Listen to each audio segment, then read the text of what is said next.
क्या कहेंगे लोग, यही है सबसे बड़ा रोग।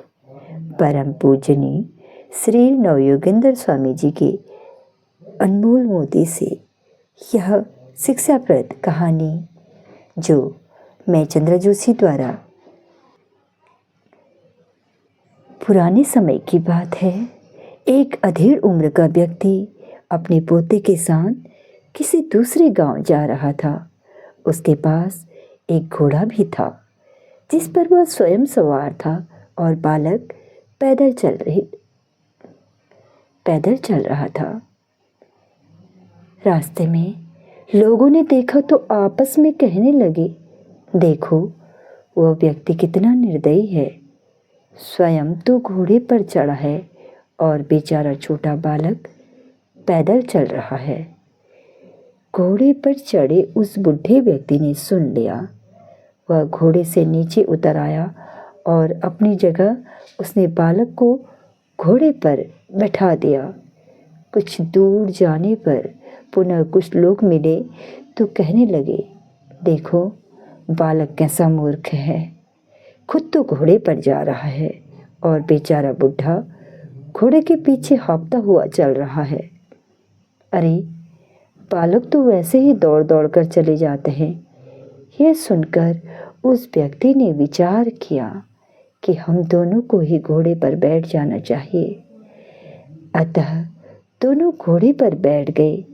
आगे चलकर कुछ पशु प्रेमी लोग उन्हें देखकर कहने लगे, देखो तो इन दोनों दुष्टों को, दोनों के दोनों घोड़े पर लदे जा रहे हैं और बेचारे घोड़े का दम निकला जा रहा है। उन्हें उसकी पीड़ा की कोई चिंता ही नहीं। अब दोनों घोड़े से उतरकर पैदल चलने लगे। घोड़ा खाली जा रहा था। यह देखकर फिर कुछ लोगों ने कहा, देखो तो यह दोनों कैसे नासमझ हैं, सवारी साथ है फिर भी ये पैदल चल रहे हैं। लोगों की ऐसी बातें सुनकर वो बुढ़ा झुलझुलाने लगा कि हमें जैसे भी करें लोग तो बिना कुछ कहे मानने वाले नहीं हैं, अतः हमें वही करना चाहिए जो ठीक हो। फिर दोनों ही बारी बारी से घोड़े पर चढ़कर चलने लगे। तो आप कुछ समझे इस कहानी से? क्या कहेंगे लोग, यही है सबसे बड़ा रोग। लोग तो अपनी समझ से कुछ न कुछ बातें करते रहते हैं। यदि हम संसारी लोगों की बातों की परवाह करने लगे तो कभी भी अपने लक्ष्य तक नहीं पहुंच पाएंगे।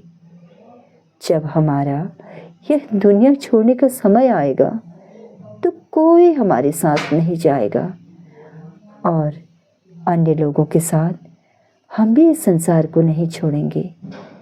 सभी अपने अपने कर्मों के अनुसार अपनी अपनी गति को प्राप्त करेंगे। इसलिए हमें बिना किसी की परवाह किए बिना अपनी भजन साधना दृढ़ता से और नियम पूर्वक करनी चाहिए।